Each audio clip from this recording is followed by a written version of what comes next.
लवक, plastid. अब plastid की बात करते हैं तो हमने बताया था आपको कि लवक की जो खोज है वो किसने की थी? E.H. हिकल ने की थी। ये वैज्ञानिक हैं E.H. हिकल, जिन्होंने लवक की खोज की थी और इस लवक को प्लास्टिड नाम दिया था आपके सिम्फर ने। सिम्फर भी वैज्ञानिक हैं जिन्होंने लवक को क्या नाम दिया? प्लास्टिड नाम दिया। लवक होते क्या हैं ये भी समझिएगा। लवक वे कार्बनिक पदार्थ होते हैं जो पौधों में विभिन्न रंग प्रदान करते हैं। मतलब पौधों का रंग बिरंगा होना किसके कारण होता है? आपके लवक के कारण होता है। मतलब ये किसमें नहीं पाए जाएंगे? तो जंतु कोशिकाओं में ये नहीं पाए जाएंगे, क्योंकि जंतु जो होते हैं वो रंग बिरंगे नहीं होते। तो जंतु कोशिकाओं में ये प्रेजेंट नहीं होगा, केवल किसमें होगा? तो पादप में होगा, ठीक है, प्लांट में होगा। अब ये 3 प्रकार के होते हैं, हमने कल भी बताया था। एक होता है आवर्णी लवक, दूसरा होता है वर्णी लवक और तीसरा होता है आपका हरित लवक। आवर्णी लवक को इंग्लिश में कहते हैं ल्यूकोप्लास्ट और वर्णी लवक को कहते हैं क्रोमोप्लास्ट, क्रोमो, ठीक है, क्रोमोप्लास्ट। और आपका हरित लवक को कहेंगे क्लोरोप्लास्ट, ठीक। अब आपके अवर्णी लवक क्या है? वर्ण का अर्थ है यहाँ पे कलर से, रंग से। तो आवर्णी मतलब कोई रंग ना देने वाला आवर्णी लवक है और ये पौधों के उन भागों में पाए जाते हैं जहाँ सूर्य का प्रकाश नहीं रहता, ठीक है, नहीं पहुँचता है। आपको याद रखना है। और जैसे एग्जाम्पल के लिए क्या हो जाएगा आपका? जड़ हो गया, भूमिगत तना हो गया। भूमि के अंदर रहने वाले जो तने भी हैं उनमें भी प्रकाश नहीं पहुंचता, तो वहाँ पे कैसे लवक होंगे? आवर्णी लवक। वर्णी लवक ऐसे लवक जो कि पौधों को विभिन्न रंग प्रदान करें, वर्णी लवक कहलाएंगे। जैसे रंग बिरंगा कौन होता है? पत्तियां भी होती हैं, फल भी होते हैं, फूल भी होते हैं। ये सभी कलरफुल होने के कारण इसमें कौन सा लवक होगा? वर्णी लवक। हरित लवक केवल हरा रंग पौधों को प्रदान करता है और इसमें हरित लवक की अगर बात की जाए तो हरित लवक में आपके बहुत सारी चीज़ें उपस्थित होती हैं, जैसे क्लोरोफिल, इसके बाद इसके साथ और चीज़ें जैसे मैग्नीशियम। मैग्नीशियम क्या है? धातु है जो कि क्लोरोफिल में ही उपस्थित होती है, ठीक है। इसके अलावा जैंथोफिल, इसके अलावा कैरोटीन, केराटिन नहीं बोल रहे हम, कैरोटीन, ठीक है। ये सारी चीज़ें आपके हरित लवक में प्रेजेंट होती हैं। हमने कल क्लोरोफिल का आपको सूत्र लिखाया था, क्या लिखाया था? C55H72O5N4 Mg। और Mg एकमात्र धातु है जो कि क्लोरोफिल में प्रेजेंट होती है। तो पेपर में क्वेश्चन पूछा जाता है कि कौन सी धातु हरित लवक में पाई जाती है या क्लोरोफिल में पाई जाती है, तो याद रखिए कौन सी? मैग्नीशियम धातु पाई जाती है। इस हरित लवक के कारण ही पौधे क्या करते हैं? अपना भोजन स्वयं बनाते हैं। हरा रंग क्लोरोफिल की उपस्थिति के कारण, सूर्य की प्रकाश की उपस्थिति में क्लोरोफिल से क्रिया करके आपके कार्बन डाइऑक्साइड और पानी की सहायता से क्या बनाते हैं? ग्लूकोज और ऑक्सीजन बनाते हैं, ठीक है। क्लियर हो गया? अब इसको थोड़ा सा लिखना है, फिर आज हम लोग इसके आगे का लिखेंगे। चलिए, ये समझा दिया था इसलिए शॉर्टकट में बताया है इसको। लिखिए, लवक डालिए सब कोई। इसकी खोज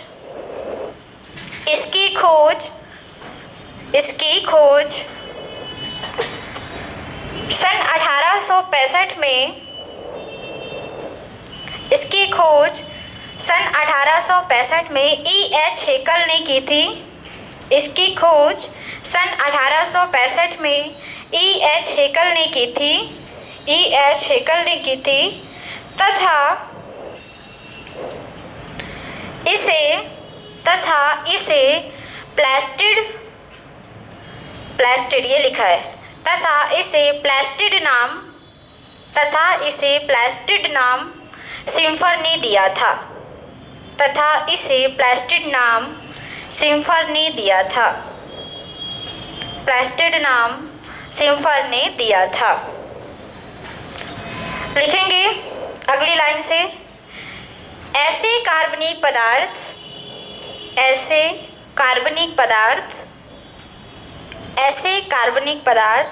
जो पौधों को विभिन्न रंग प्रदान करते हैं, विभिन्न रंग प्रदान करते हैं लवक कहलाते हैं।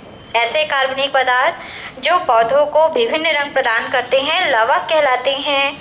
यह केवल पादप कोशिकाओं में पाई जाती है। यह केवल पादप कोशिकाओं प्लांट सेल में प्रेजेंट होती हैं। ठीक है, यह केवल प्लांट सेल में उपस्थित होती है या पाई जाती है।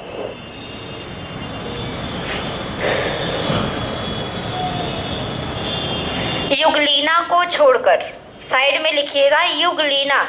युगलीना क्या है, कोई बताएंगे? किसी को पता है युगलीना के बारे में तो बताओ भाई। ये जंतु है कि पादप है? जंतु है कि पादप है? कितने लोग पादप इसे बोलेंगे, कितने लोग जंतु इसे बोलेंगे? ये दोनों है। ठीक है, ये दोनों है। क्यों है आप कारण भी जानिएगा।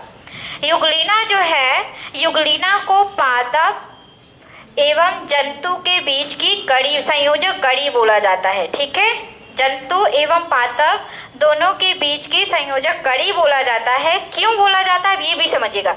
युगलीना आपका एक कोशिकी है। ठीक है, कैसा है? एक कोशिकी प्रोटोजोआ है। किस संघ का प्राणी है ये? प्रोटोजोआ संघ का प्राणी है। आगे बताएंगे कि ये संघ क्या होता है, फाइलम क्या होता है। युगलीना एक कोशिकी प्रोटोजोआ संघ का प्राणी है और ये पादप की तरह भी काम करता है, जंतु की तरह भी काम करता है। कैसे? पादप का सबसे प्रमुख गुण क्या है? प्रकाश संश्लेषण की क्रिया करके अपना भोजन स्वयं बनाना। तो खास बात इसमें यही है कि युगलीना हरा रंग का एक जंतु है और ये हरा रंग किसके कारण होगा?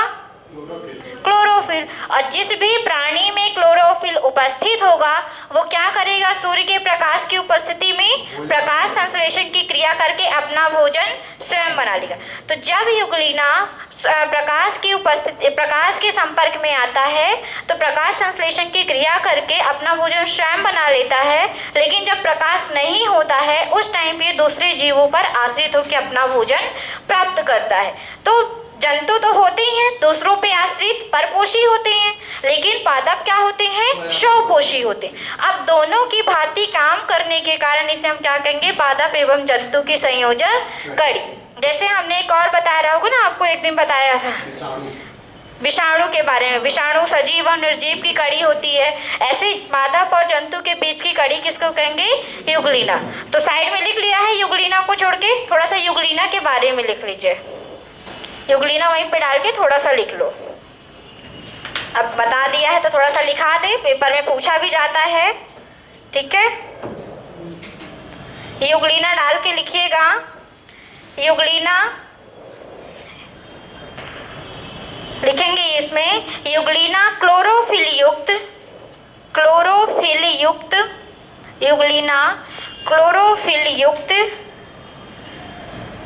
एक कोश की क्लोरोफिल युक्त एक कोश की हरा प्रोटोजोआ है। हरा प्रोटोजोआ है। हरा प्रोटोजोआ हरे रंग का होता है। ठीक है, हरा प्रोटोजोआ है। हरा प्रोटोजोआ है। इसे मेन लाइन लिखिएगा इसकी। इसे पादप एवं जंतु के बीच की संयोजक कड़ी कहते हैं। इसे पादप एवं जंतु के बीच की संयोजक कड़ी या कड़ी कहते हैं, ऐसा भी लिख सकते हैं। यह आगे लिखे, यह जंतु सूर्य के प्रकाश की उपस्थिति में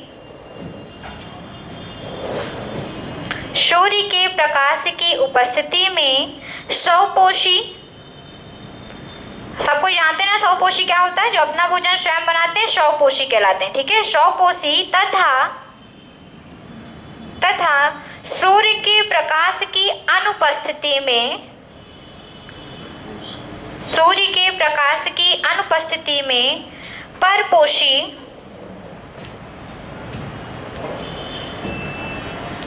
परपोषी होता है,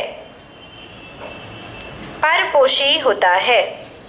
ठीक है, लिख लिया ना। तो अगर पेपर में ये पूछ ले कि जंतु और पादप के बीच की कड़ी किसको कहेंगे, तो युगलीना को। और युगलीना में आपको याद रखना है कि युगलीना में क्या नहीं होता, लवक, मतलब ये युगलीना में ये जो वर्णी लवक होता है, ये वाला जो वर्णी लवक होता है वो नहीं होता, लेकिन केवल क्या होता है, हरित लवक होता है। ठीक है, लवक अलग अलग तरह के होते हैं। तो ये पादप में भी होगा, इसको बताना इसलिए ज़रूरी है क्योंकि इसमें आपका हरा रंग होने के कारण ये पादप की तरह काम करता है। चलिए अब लिखेंगे, लवक 3 प्रकार के होते हैं, लवक 3 प्रकार के होते हैं। वर्णी लवक नहीं होता कि अवर्णी? मतलब ये दोनों प्रेजेंट नहीं होंगे, केवल कौन प्रेजेंट होगा, हरित लवक, ये बस है। चलिए लिखिए, लवक मुख्यतः 3 प्रकार के होते हैं। पहला लिखेंगे आवर्णी लवक, पहला लिखेंगे आवर्णी लवक, ल्यूकोप्लास्ट, ल्यूकोप्लास्ट, ल्यूकोप्लास्ट। युगलीना रहते कहाँ? स्वच्छ जल में, जैसे झील हो गया, तालाब हो गया, यहाँ क्योंकि एक कोशिकी है तो वो दिखाई नहीं देते हैं। ठीक है, चलिए लिखिए, यह पौधों के, आवर्णी लवक पे लिखना है, यह पौधों के, आवर्णी लवक डाल के लिखिए, यह पौधों के, यह पौधों के उन भागों में पाए जाते हैं, यह पौधों के उन भागों में पाए जाते हैं, उन भागों में पाए जाते हैं जो सूर्य के प्रकाश से वंचित रहते हैं, पौधों के उन भागों में पाए जाते हैं जो सूर्य के प्रकाश से वंचित रहते हैं, मतलब जहाँ सूर्य का प्रकाश नहीं उपस्थित होता या नहीं पहुँचता। ठीक है, सूर्य के प्रकाश से वंचित रहते हैं। जैसे एग्जाम्पल लिख लीजिए, जैसे जड़ एवं भूमिगत तने, भूमि के अंदर रहने वाले तने, जड़ एवं भूमिगत तने, भूमिगत तने। दूसरा लिखिए आवर्णी लवक, सॉरी आवर्णी हो गया, वर्णी लवक। दूसरा लिखिए वर्णी लवक, क्रोमोप्लास्ट, क्रोमोप्लास्ट, वर्णी लवक पे लिखेंगे क्रोमोप्लास्ट। लिखिए, यह पौधों के उन भागों में पाए जाते हैं,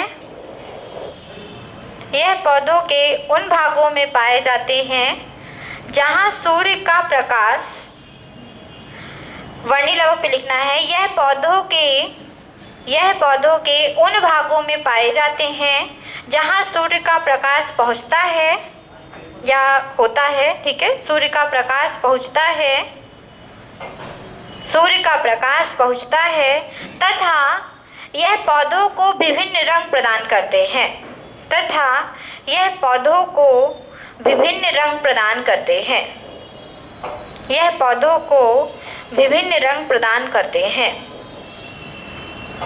एग्जाम्पल लिख लीजिए इसका, पत्ती, फल, फूल आदि।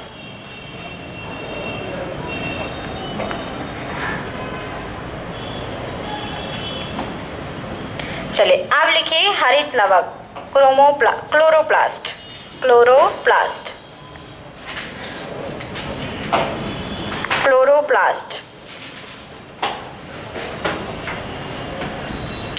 क्लोरोप्लास्ट।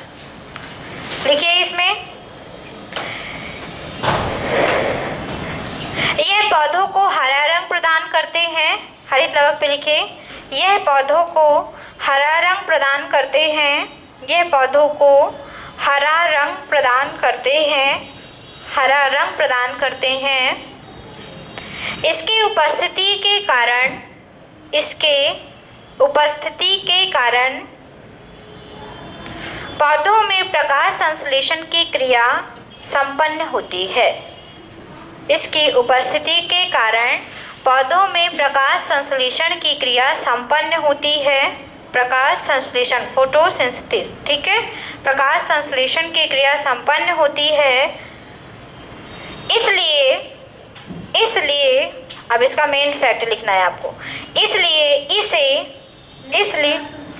की क्रिया संपन्न होती है, की क्रिया संपन्न होती है, इसलिए इसे कोशिका का रसोई घर कहा जाता है। किचन ऑफ सेल, कोशिका का रसोई घर कहा जाता है, क्योंकि रसोई घर में क्या होता है, भोजन बनता है, और भोजन किसके कारण यहाँ पे बन रहा है, हरित लवक के कारण, इसलिए इसे कोशिका का क्या कहते हैं, रसोई घर कहा जाता है।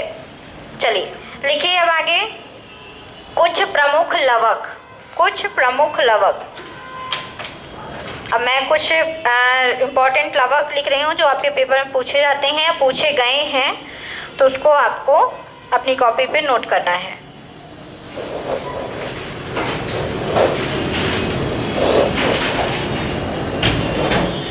सबको वैसे पता होगा, पढ़ा होगा सबने। कुछ प्रमुख लवक हेडिंग करके लिखेगा। टमाटर का लाल रंग, जो पेपर में आ चुके हैं उन्हीं को लिखा रहे हैं, ठीक है। टमाटर का लाल रंग किसके कारण होता है, लाइकोपीन, ये लवक है, लाइकोपीन। लिखते चलिए, सेव का लाल रंग, एंथोसाइनिन।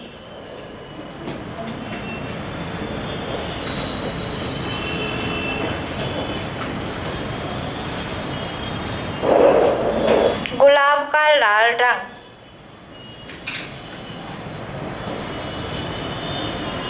एंथोसाइनिन। ज़्यादातर लाल रंग जो है एंथोसाइनिन के कारण ही होता है, सब में नहीं होता लेकिन कुछ में होता है। चुकंदर का लाल रंग,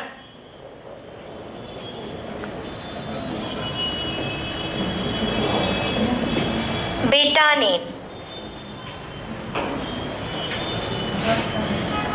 बीटानिन। फिर है आपका मिर्च का लाल रंग, कौन बताएगा इसे, कैप्सेथिन।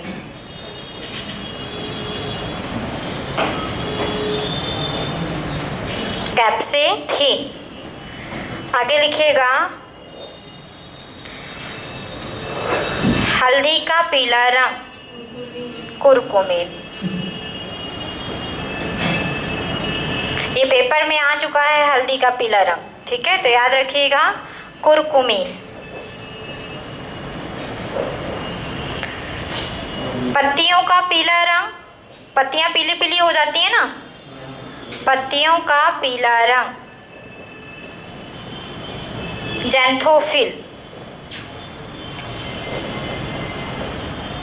जैंथोफिल। पपीते का पीला रंग,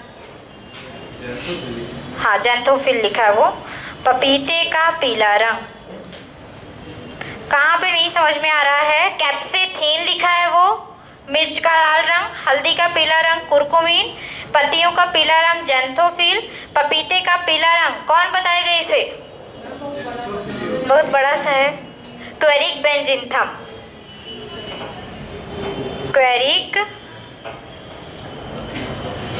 बेंजिनथम। थोड़ा सा बड़ा है ही, बहुत बड़ा नहीं है, हाँ बेंजिनथम। आगे लिखिएगा, आलू का भूरा रंग, आलू का भूरा रंग, सोलेनिन। हरा रंग किसके कारण होगा, हरा रंग के लिए केवल एक ही उत्तरदायी है, हरित लवक, ठीक है, क्लोरोफिल। इसके आगे गाजर का नारंगी रंग, कौन बताएगा इसे भाई, कैरोटीन, गाजर का नारंगी रंग, जिसको आप संतरा कलर कहते हैं। होती ना गाजर उस तरह की कि नहीं होती, या फिर उसमें हल्का हल्का कत्था कलर में टाइप में होता है वो, गाजर का नारंगी रंग, कैरोटीन। केराटिन क्या होता है, कोई बताएंगे हमें, केराटिन प्रोटीन है, केराटिन प्रोटीन है, जो कि कहाँ पाई जाती है, नाखून में, बाल में, ठीक है। ये आपके जैसे जानवरों के जो खुर होते हैं वहाँ ये केराटिन के प्रोटीन के बने होते हैं। हमारी पूरी बॉडी ही प्रोटीन की बनी है। तो हमारे क्वेश्चन पेपर में पूछा जाता है कि बाल में कौन सा प्रोटीन पाया जाता है, तो केराटिन। कैरोटीन कोई ना लगा देना गलती से, क्योंकि ऑप्शन हमेशा एक कैरोटीन जरूर होता है, क्योंकि बच्चे बहुत ज़्यादा कंफ्यूज होते हैं। केराटिन और कैरोटीन दोनों में डिफरेंट है, ठीक है। चलिए, ये लवक है और वो प्रोटीन है केराटिन। लिख लिया सबने? हाँ, सोलेनिन है।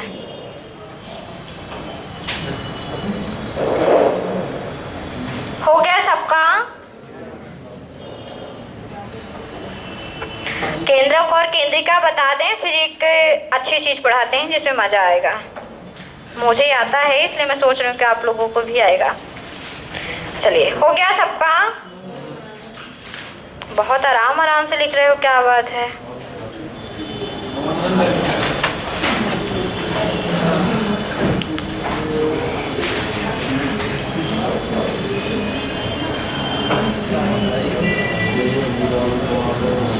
आई होप कि सबका हो गया है। मिटा रहे हैं हम।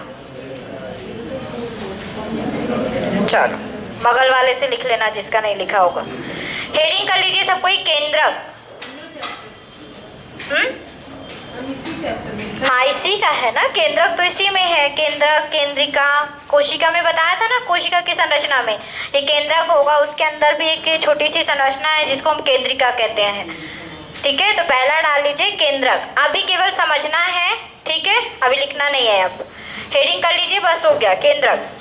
अब समझिएगा, हमने बताया था कि कोशिका के अंदर एक संरचना होती है जिसको हम केंद्रक कहते हैं, और उस केंद्रक के अंदर भी एक संरचना होती है जिसको हम केंद्रिका कहते हैं। इसको बोलते हैं न्यूक्लियस, इसको बोलते हैं न्यूक्लियोस, ठीक है। केंद्रक और केंद्रिका। केंद्रक की बात करें तो केंद्रक की खोज की थी रॉबर्ट ब्राउन ने, हुक ने नहीं। हुक ने क्या की थी? सेल की खोज की थी। लेकिन रॉबर्ट ब्राउन ने किसकी खोज की है?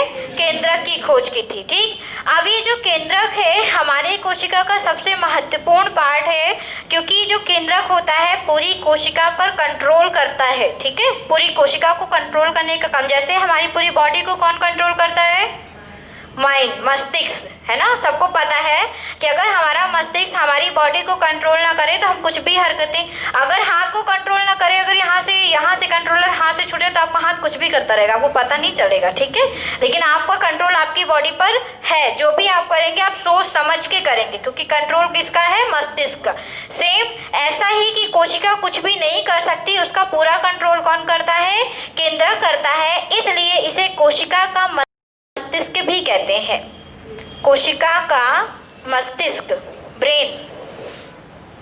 और दूसरा, इसे कोशिका का प्रबंधक भी कहते हैं, क्योंकि ये मैनेजमेंट का काम करता है, इसलिए इसे कोशिका का मस्तिष्क और कोशिका का प्रबंधक भी कहा जाता है। हमने आपको संरचना में बताया था कि केंद्रक के अंदर कुछ ऐसी धागेनुमा संरचना पाई जाती है, ऐसे बताया था, जिसे हम क्या कहते हैं? क्रोमैटिन धागा बोलते हैं। और ये क्रोमैटिन धागा जब थोड़ा सा गठित होते होते अपने आप जालनुमा संरचना बना लेती है, और यही चलकर आगे आपका गुणसूत्र के रूप में क्या हो जाती है? परिवर्तित हो जाती है। और इसी गुणसूत्र में हमने बताया था कि दो चीज़ें ज़्यादा महत्वपूर्ण होती है, एक होती है डीएनए, दूसरी होती है histone protein. Histone protein, RNA तो होगा ही साथ में, क्योंकि तो प्रोटीन देने का काम करता है, लेकिन स्पेशली कौन आवश्यकता होती है? Histone protein. तो ये आपके केंद्रक के अंदर क्रोमैटिन धागे पाए जाते हैं, जो कि आगे चलकर गुणसूत्र की संरचना करते हैं, और उस गुणसूत्र को बनाने में डीएनए और हिस्टोन प्रोटीन महत्वपूर्ण भूमिका निभाते हैं। उसके बाद बात करें केंद्रिका की, तो केंद्रक के अंदर एक छोटी सी और संरचना पाई जाती है जिसे केंद्रिका कहते हैं। केंद्रिका की खोज की थी फोंटाना ने, ये नाम है इनका, ठीक है। फोंटाना ने खोज की थी इसकी। और केंद्रिका का काम कुछ खास नहीं है, लेकिन सेम केंद्रक की तरह ही काम करती हैं। और जब कोशिका का विभाजन होता है उस टाइम पे ये गायब हो जाती हैं, ठीक है। कोशिका विभाजन के वक्त कौन सा कोशिकांग गायब हो जाएगा? तो केंद्रिका क्या हो जाएगी उस टाइम पे? गायब। केंद्रिका का विभाजन नहीं होता है, ठीक है।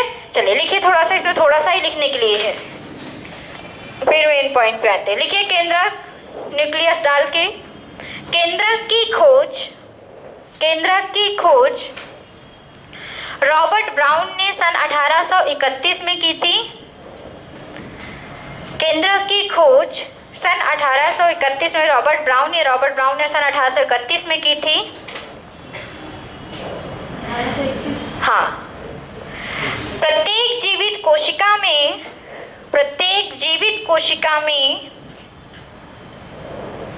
एक या एक से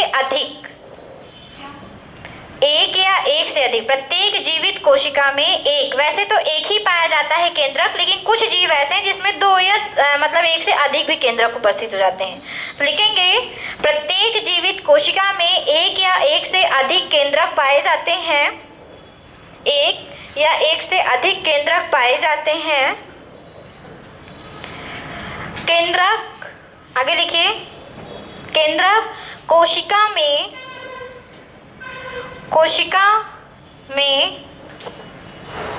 प्रबंधन का कार्य करता है, मैनेजमेंट का काम करता है। कोशिका में प्रबंधन ना लिखना है पीछे, ठीक है, प्रबंधन का कार्य करता है। कोशिका में प्रबंधन का कार्य करता है, इसलिए इसे कोशिका का प्रबंधक, मैनेजर ऑफ सेल तथा कोशिका का मस्तिष्क, इसलिए इसे कोशिका का प्रबंधक, मैनेजर ऑफ सेल, कोशिका का प्रबंधक तथा कोशिका का मस्तिष्क, ब्रेन ऑफ सेल, कोशिका का मस्तिष्क कहते हैं। केंद्रक क्या करता है? कोशिका में प्रबंधन का कार्य करता है, इसलिए केंद्रक को हम क्या कहते हैं? कोशिका का प्रबंधक, मैनेजर, और कोशिका का मस्तिष्क। ठीक है, आगे लिखिएगा, केंद्रक के अंदर केंद्रक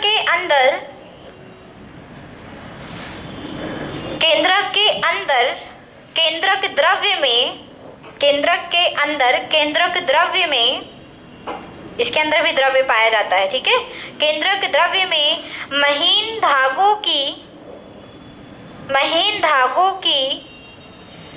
जाल जैसी संरचना पाई जाती है। महीन धागों की जाल जैसी संरचना पाई जाती है जिसे क्रोमैटिन जालिका कहते हैं। जिसे ये सामने लिखा हुआ है, क्रोमैटिन जालिका, जाल जैसी संरचना पाई जाती है जिसे क्रोमैटिन जालिका कहते हैं। यह डीएनए, आगे लिखिए, यह डीएनए तथा हिस्टोन प्रोटीन के बने होते हैं। हिस्टोन प्रोटीन के बने होते हैं जो गुणसूत्र का निर्माण करते हैं। बने होते हैं, हिस्टोन प्रोटीन के बने होते हैं जो गुणसूत्र का निर्माण, क्रोमोसोम, गुणसूत्र का निर्माण करते हैं। गुणसूत्र को क्रोमोसोम कहते हैं। अब लिखिए केंद्रिका। पीछे छूट गया क्या किसी का? कुछ क्या छूटा? यह डीएनए और हिस्टोन प्रोटीन के बने होते हैं। अच्छा, वहीं से छूट गया। केंद्रक के अंदर केंद्रक द्रव्य में महीन धागों की जाल जैसी संरचना पाई जाती है जिसे क्रोमैटिन जालिका कहते हैं। ये लिखा हुआ है, क्रोमैटिन जालिका कहते हैं।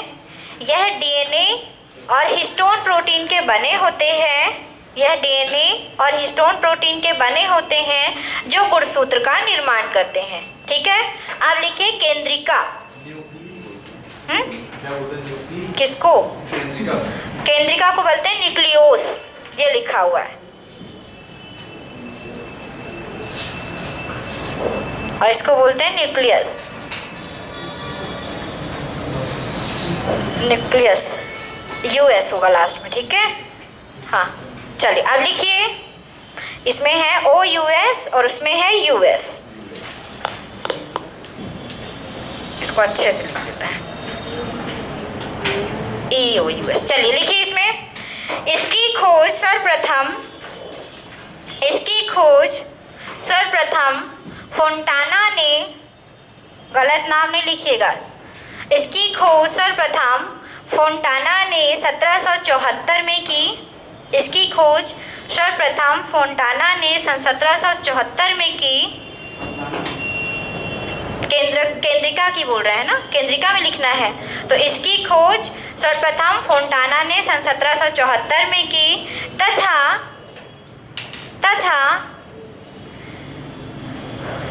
बोमेन ने, एक और वैज्ञानिक है, तथा बोमेन ने इसे न्यूक्लियोस नाम दिया। बोमेन ने इसे न्यूक्लियोस नाम दिया। बोमेन ने इसे न्यूक्लियोस नाम दिया। आगे लिखिए, केंद्रिका प्रोकैरियोटिक कोशिकाओं में नहीं पाई जाती है। केंद्रिका प्रोकैरियोटिक कोशिकाओं में नहीं पाई जाती है। केंद्रिका प्रोकैरियोटिक कोशिकाओं में नहीं पाई जाती है। यह कोशिका विभाजन के समय, केंद्रिका प्रोकैरियोटिक कोशिकाओं में नहीं पाई जाती हैं, यह कोशिका विभाजन के समय गायब हो जाती है। यह कोशिका विभाजन के समय गायब हो जाती है।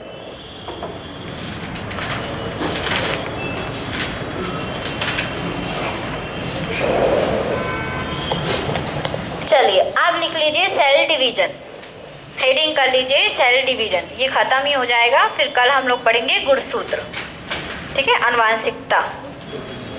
हेडिंग कर लीजिए सबको ही, सेल डिवीजन, कोशिका विभाजन। जो हमारी क्लास नहीं लिए हैं, जो जिनका आज फर्स्ट डे है या सेकेंड डे है, जिनको पिछली क्लास नहीं समझ में आई है, वो वैसे भी सब कोई जानते होंगे कि टारगेट आईएएस की ऑनलाइन क्लासेस चलती हैं, तो उसमें वीडियो डाला रहता है, उसको पीछे आप देख सकते हो। नहीं समझ में आता तो उसमें देख सकते हो, अगर क्लास छूट गई है तो देख सकते हो, है ना। और सब्सक्राइब कर देना। कौन कौन सब्सक्राइब नहीं किया है? सब कोई कर दिए हैं। नहीं किए हो तो कर दो, क्या दिक्कत है।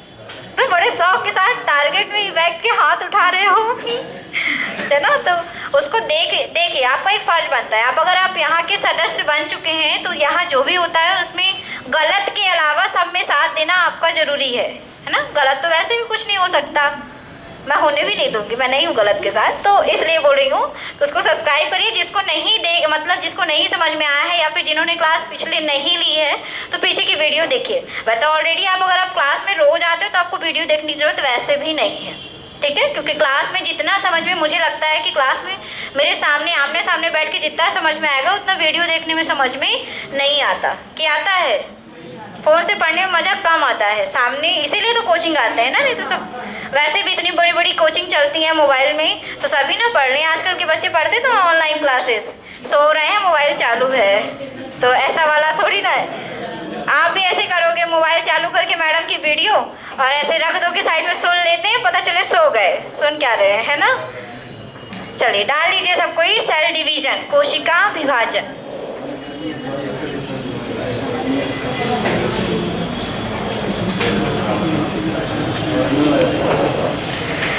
अब सेल डिवीजन क्या है हमने बताया था, बातें नहीं कीजिए। जो कोशिका होती है स्वजनन की प्रक्रिया को अपने आप को विभाजित होकर करती है, सेल्फ रिप्रोडक्शन करती है। और आपको याद रखना है कि कोशिका विभाजन के बारे में सर्वप्रथम बताया था रुडोल्फ विर्चो ने। ये वैज्ञानिक है रुडोल्फ विर्चो। कहीं कहीं पे इनका नाम विर्चोल भी मिलता है, लेकिन विर्चो ही है वो। रुडोल्फ विर्चो ने बताया था कोशिका विभाजन के बारे में। अब आगे बात करते हैं कोशिका विभाजन होती क्या है। तो किसी भी कोशिका, अब आपको समझना है, कॉपी पे नोट नहीं कीजिएगा। किसी भी कोशिका का अपने आप को दो भागों में विभाजित करके अपने से पुत्री कोशिकाओं का निर्माण करना क्या कहलाता है? कोशिका विभाजन। मतलब कोशिकाओं का दो भागों में डिवाइड होकर अपने से नई कोशिकाओं का निर्माण करना क्या कहलाता है? कोशिका विभाजन। जो आपकी कोशिका होती है वो मैच्योर होने के बाद अपने आप को विभाजित करती है और एक नई कोशिका बनाती है। जो अपने आप को विभाजित करेगी उसे हम मातृ कोशिका कहते हैं। क्या बोलेंगे? मदर सेल, मातृ कोशिका। और इससे जो नई कोशिकाएं बनेंगी उनको हम कहते हैं डॉटर सेल, पुत्री कोशिका। ठीक है, क्योंकि पुत्रियों में, पुत्री कोशिका में ही अपने आप को फिर से डिवाइड करने की क्षमता होती है, इसलिए इनसे बनने वाली जो कोशिका होती है उनको हम क्या कहते हैं? पुत्री कोशिका। क्योंकि आगे चल के ये मैच्योर होके, हाँ, ये फिर आगे जाके ये भी करेंगी, फिर इनसे जो बनेगा तो इनसे ये भी करेंगे, इसलिए इनको हम आपकी डॉटर सेल कहते हैं। पेपर में आपके कांस्टेबल में ही पेपर में आया था, 2017 के कांस्टेबल में जो हुआ था पेपर, उसमें एक क्वेश्चन आया था कि जो कोशिका विभाजित होती है उससे बनता है एक मातृ कोशिका से दो पुत्र कोशिकाएं, एक मातृ कोशिका से एक मातृ कोशिका और एक पुत्री कोशिका, और एक तीसरा ऑप्शन, एक मातृ कोशिका से दो पुत्री कोशिकाएं। तो कौन सा? दो पुत्री, या फिर ऐसा भी हो सकता है संख्या ना दे के केवल ये लिख दे कि मातृ कोशिका से बनती है, तो क्या बनती है सदैव? पुत्री कोशिका। पुत्र कोशिका नहीं बनती, ठीक है? क्या बनती है? पुत्री कोशिकाएं बनती है। अब कोशिका विभाजन जो है, कोशिका चक्र, सेल साइकिल होता है, उसी का एक चरण है। कोशिका चक्र का एक चरण है। अब ध्यान से, केवल कान खोल के सुनिएगा ध्यान से। कोशिका विभाजन एक कोशिका चक्र का एक चरण है। कोशिका चक्र 4 अवस्थाओं में पूर्ण होती है। एक होता है जीवन अवस्था, वो वाला जीवन नहीं, ये वाला जीवन। दूसरा है एस अवस्था, केवल सुनना है आपको। तीसरा है G2 अवस्था, और चौथा है आपका M अवस्था।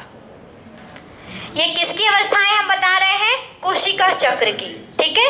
कोशिका विभाजन कोशिका चक्र का एक चरण होता है जो कि 4 चरणों में कंप्लीट होता है। जीवन अवस्था, एस अवस्था, G2 अवस्था, M अवस्था। जो जीवन अवस्था होती है इसमें आपका आरएनए का संश्लेषण होता है। किसका संश्लेषण होगा? आरएनए का। एस अवस्था में डीएनए का संश्लेषण होता है। G2 अवस्था में कोशिका विभाजन की तैयारी होती है, विभाजन की तैयारी होती है। और M अवस्था में कोशिका का विभाजन होता है।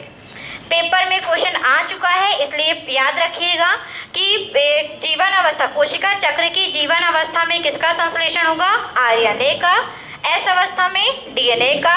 G2 अवस्था में विभाजन की तैयारी होगी, और M अवस्था में विभाजन। जो आपकी ये 3 अवस्थाएं हैं, शुरू की जो 3 अवस्थाएं, जीवन, G2 और S, ये तीनों अवस्थाओं को हम संयुक्त रूप से इंटरफेज कहते हैं। क्या कहते हैं इसे? इंटरफेज कहते हैं। ठीक, याद रखिएगा। G1, G2 और S अवस्था को संयुक्त रूप से हम क्या कहते हैं? इंटरफेज कहते हैं। ये तो हुई कोशिका चक्र की बात और उसमें हुई विभाजन की बात। अब आगे बात करते हैं कोशिका विभाजन कितने प्रकार का होता है। तो कोशिका विभाजन मुख्यतः 3 प्रकार का होता है। कौन कौन सा? आसूत्री, समसूत्री और आपका अर्धसूत्री। सबको इतना पता है। अब मैं आपसे कुछ क्वेश्चन करूंगी जिसका आंसर आपको देना है, इसके बाद मैं इसको समझाऊंगी, ठीक है? चलिए मनोज, आपसे पहला क्वेश्चन, आप इसे पढ़ चुके हैं, अब थोड़ा सा अपने माइंड को अक्षय कुमार बनाइए। चलिए बताइएगा कि निम्न में से किस विभाजन में गुणसूत्र की संख्या आधी रह जाती है?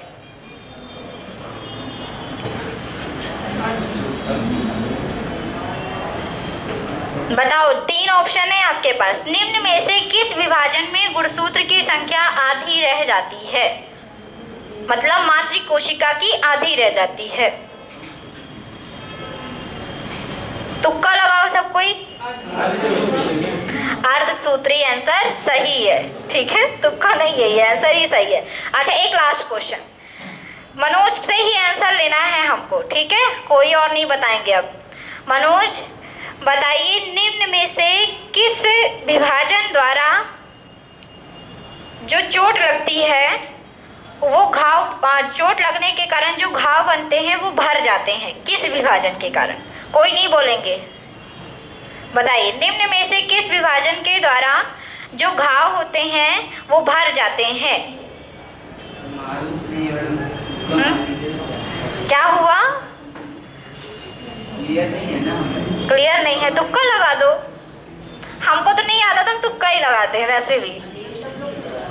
बताओ और कोई? समसूत्री तुक्का ही है। और कोई? हाँ, 3 तो ऑप्शन है, सब बता दो। एक समसूत्री, कासूत्री, जो सही होगा तो मैडम तो बताएंगी। जो समसूत्री है यही आपके घावों को भरती है, इसी विभाजन के कारण घाव भरते हैं। चलिए अब इसको समझा देते हैं थोड़ा सा। आसूत्री विभाजन, इसमें कुछ खास नहीं होता। जैसे अमीबा, अमीबा के बारे में तो फिलहाल सब कोई जानते हैं। अमीबा एक कोश की जीव है, प्रोटोजोआ है अमीबा, और इसकी संरचना मतलब निर्धारित नहीं होती है कि किसी भी संरचना में अभी ऐसे, कुछ देर बाद ऐसे, कुछ देर बाद ऐसे, कुछ भी बन सकता है ना। अब ये जो अमीबा है वो अपने आप को क्या करेगा, अगर इसे प्रजनन करना है, रिप्रोडक्शन करना है, स्वजनन करना है, तो अपनी कोशिका को ये 2 पार्ट में डिवाइड कर लेगा। मतलब ये अपने आप को बराबर भागों में, चाहे कैसे भी भाग रहे, वो अपने आप को केंद्रक से डिवाइड करके क्या करेगा, अपने आप को 2 भागों में, अपने से एक पुत्री कोशिकाओं का, ये कुछ और बन गया, इस तरह नहीं बनाएंगे, ये उस तरह की संरचना हो गई, पैरामीशियम बन गया था। तो इससे हमारी 2 कोशिकाएं, ये नॉर्मल सा एक डिवीजन होता है जो कि आपके प्रोकैरियोटिक कोशिकाओं में पाया जाता है। किन कोशिकाओं में? प्रोकैरियोटिक। और अमीबा, विषाणु, जीवाणु, नीलहरी शैवाल सभी कैसे जीव हैं? प्रोकैरियोटिक कोशिका वाले जीव है। और एक कोश की जीव, स्पेशली जो एक कोश के जीव होते हैं उसमें आसूत्री विभाजन ही पाया जाता है, जो कि सामान्य रूप से विभाजन होता है। ठीक है, क्लियर हो गया ये? तो पेपर में इसमें केवल ये पूछा जाएगा कि प्रोकैरियोटिक कोशिका में किस प्रकार का विभाजन होगा, तो कैसा होगा? आसूत्री। अब बात करते हैं समसूत्री की। ये कुछ खास है। एक इसका तो पहला क्वेश्चन यही बन जाता है कि खोज किसने की थी? कोई बताएंगे इसकी खोज के बारे में? बताओ भाई, फिर तो हम बताएंगे ही। खोज किसने की थी? वाल्टर फ्लेमिंग ने की थी। किसने की थी? Walter Fleming. वाल्टर फ्लेमिंग ने खोज की थी। अब ये जो समसूत्री विभाजन होता है ये सामान्य रूप से विभाजन होता है, ज़्यादातर कोशिकाओं में समसूत्री विभाजन ही होता है, कुछ कोशिकाओं को छोड़कर। अब समसूत्री विभाजन जो है स्पेशली किन कोशिकाओं में होता है, तो याद रखेंगे कायिक कोशिकाओं में होता है। अब ये कायिक कोशिका क्या है? इसको इंग्लिश में कहते हैं सोमैटिक सेल। सोमैटिक सेल सुना है ना?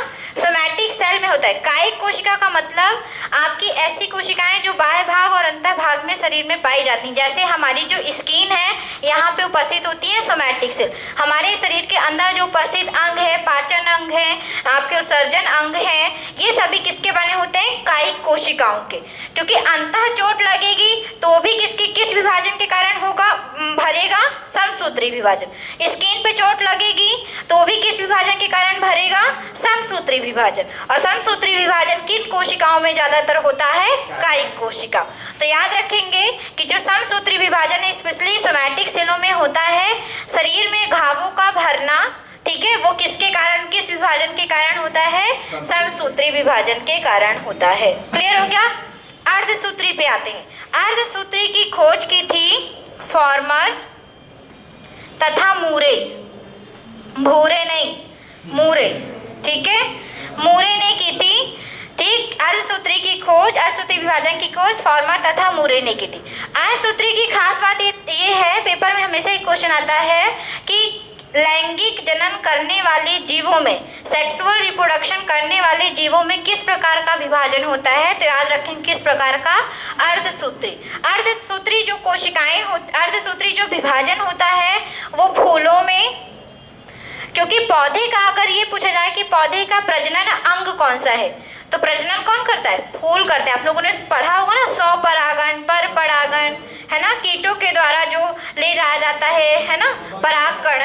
सुना होगा ना कि जब फूल फटते हैं उसमें से परागकण निकलते हैं और परागकण फिर उड़ के हवा के माध्यम से, जल के माध्यम से, पक्षियों के पैर में लग के, तितलियों के पैर में लग के दूसरे फूल पर जाते हैं और वो परागकण फिर निषेचन की, फर्टिलाइजेशन की क्रिया करते हैं। फिर आपका बीजांड बनता है, बीजांड से फल बनता है, फल बनता है। तो याद रखेंगे कि अंडाशय से फल बनता है, बीजांड से बीज बनता है। तो फूल क्या है? प्रजनन अंग है। पौधे का प्रजनन अंग कौन है? फूल। अब फूल भी आपका कैसा जनन करता है? लैंगिक जनन करता है, सेक्सुअल रिप्रोडक्शन करता है। सेक्सुअल रिप्रोडक्शन का मतलब होता है अलग अलग जनन अंग। मतलब एक होगा आपका नर का तो एक दूसरा होगा मादा का। ये हमारे में कॉमन चीज़ है। वृषण होते हैं नर में, टेस्टिस, और ओवरी हो गई आपकी, अंडाशय होते हैं आपके मादा में। ये चीज़ें आपकी फूल में अलग तरह से पाई जाती हैं, हम लोगों में अलग तरह से होती है। तो जो अर्धसूत्री विभाजन होता है उसको याद रखेंगे कि लैंगिक जनन करने वाले जितने भी जीव होते हैं, चाहे वो फूल हो चाहे कोई जीव हो, उन सभी में किस प्रकार का विभाजन होता है? आपका अर्धसूत्री विभाजन होता है। ये जो टेस्टिस है, ओवरी है, उनमें भी किस तरह का विभाजन होता है? अर्धसूत्री विभाजन होता है। अर्धसूत्री की खास बात ये कि इससे बनने वाली जो कोशिकाएं होती हैं, मातृ कोशिका से बनने वाली जो कोशिकाएं होती हैं, उसमें सदैव गुणसूत्रों की संख्या क्या हो जाती है? आधी हो जाती है। मतलब मातृ कोशिका में 46 हैं, तो इन दोनों में कितनी कितनी होंगी? 23। मतलब आधी हो जाती है। इतना आपको याद रखना है। अब एक खास, चलिए अब इतना हो गया, इसको थोड़ा सा लिख लीजिए, फिर आगे चलते हैं। बहुत ज़्यादा हो जाएगा तो भूल जाओगे। लिख लो। कल लिखोगे? एक कहाँ बजे? अभी तो मेरे घड़ी में 1 नहीं बजे। थोड़ा सा लिख लो, चलो थोड़ा सा लिखना पड़ेगा। लिखो। मेरी इतनी मेहनत बता देना था पहले। शुरू में क्लास ले लें? 8 या 9 बजेंगे। अरे उतनी बजे ले लेंगे तो हमारी ये बगल वाली क्लास फिर कौन लेगा? मुझे तो गैप मिल जाएगा ना बहुत लंबा। चलिए लिखिए, सेल डिवीजन डालिए, उसमें लिखिए सन 1855 में, लिख लो, थोड़ा सा लिख लो, 4 लाइन, ठीक है। सन 1855 में रुडोल्फ विर्चो ने बताया कि, सन 1855 में, ये सामने नाम लिखा है उनका, रुडोल्फ विर्चो।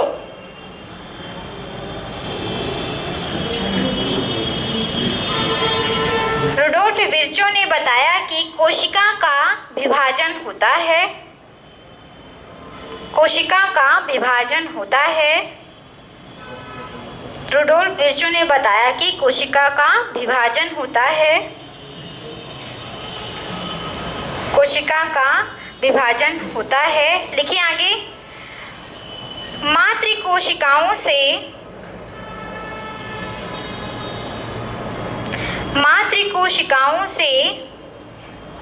विभाजित होकर, मातृ कोशिकाओं से विभाजित होकर 2 या 2 से अधिक मातृ कोशिकाओं से विभाजित होकर 2 या 2 से अधिक पुत्री कोशिकाओं का बनना, मातृ कोशिकाओं से विभाजित होकर 2 या 2 से अधिक पुत्री कोशिकाओं का बनना कोशिका विभाजन कहलाता है। मातृ कोशिकाओं से 2 या 2 से अधिक पुत्री कोशिकाओं का बनना क्या कहलाता है? कोशिका विभाजन कहलाता है। कोशिका विभाजन कोशिका चरण का, कोशिका चक्र का, कोशिका विभाजन कोशिका चक्र का एक चरण है। कोशिका विभाजन कोशिका चक्र का एक चरण है। लिख लिया? कोशिका चक्र 4 अवस्थाओं में पूर्ण होता है। कोशिका चक्र 4 अवस्थाओं में पूर्ण होता है। 4 अवस्थाओं में पूर्ण होता है।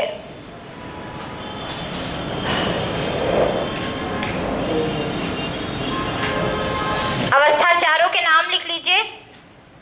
G1 अवस्था, S अवस्था, G2 अवस्था, M अवस्था। और एक एक लाइन छोड़ के लिखना, क्योंकि थोड़ा थोड़ा सा हम इसमें लिखाएंगे, बस इतना लिखाएंगे ही, ठीक है। G1 अवस्था, एक एक लाइन छोड़ के लिखिएगा। G1 अवस्था, S अवस्था, G2 अवस्था, M अवस्था।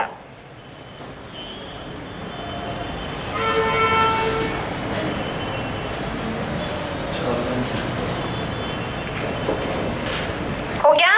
बोले G1 अवस्था पे लिखिए, G1 अवस्था पे लिखिए। इसमें आरएनए एवं प्रोटीन का संश्लेषण होता है।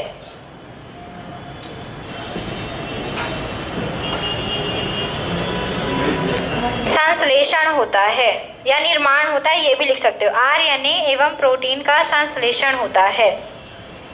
एस अवस्था लिखिए, लिख लिया, आरएनए और प्रोटीन का संश्लेषण होता है।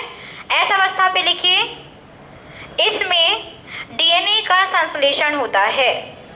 छूट गया क्या किसी का? नहीं, इसमें डीएनए का संश्लेषण होता है। डीएनए का संश्लेषण होता है।